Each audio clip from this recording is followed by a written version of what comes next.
Clone, inbred and pure line, इन तीन words के बीच में अक्सर कंफ्यूजन होती है।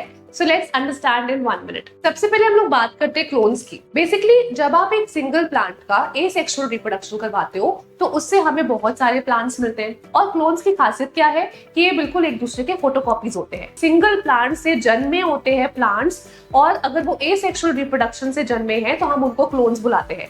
और क्लोन्स की खासियत ये होती है कि वो अपने पेरेंट प्लांट से भी सिमिलर लगते हैं और वो एक दूसरे से भी सिमिलर लगते हैं।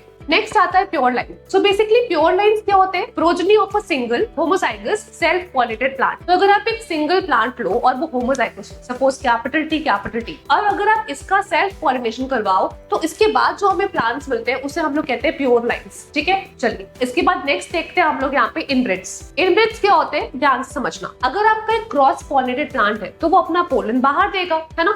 लेकिन अगर आप एक क्रॉस पॉलिनेटेड प्लांट में क्रॉसिंग ना करवाकर लगातार उसमें सेल्फिंग करवाने लग जाओ या इनब्रीडिंग करवाने लग जाओ तो वो एक तरह से इनब्रेड बन जाएगा।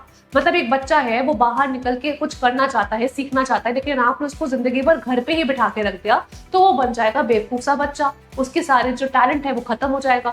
इसलिए ऐसे ही हमारा जो क्रॉस पॉलिनेटेड प्लांट है जो अपना पोलन बाहर देना चाहता है, लेकिन आप उसमें क्या कर रहे हो, जबरदस्ती सेल्फिंग करवाते जा रहे हो, तो फिर वो क्रॉस पॉलिनेटेड प्लांट आगे जाके क्या बन जाएगा, इनब्रेड। तो हम कह सकते हैं कि क्लोन्स जो होते हैं वो एसेक्सुअल रिप्रोडक्शन से बनते हैं। प्योर लाइंस होते हैं बेसिकली सिंगल प्लांट, अगर आप उसमें सेल्फ पॉलिनेशन करवा दो और वो होमोजाइगस होना चाहिए तो हमें प्योर लाइंस मिल जाएंगे। और अगर आप एक क्रॉस पॉलिनेटेड प्लांट में जबरदस्ती सेल्फिंग करवाते हो तो वो किस में बदल जाएगा, इनब्रेड में बदल जाएगा। तो अब आप मुझे कॉमेंट सेक्शन में बताइए कि बेसिकली प्योर लाइन कंसेप्ट हमें किस साइंटिस्ट ने बताया था। Thank you.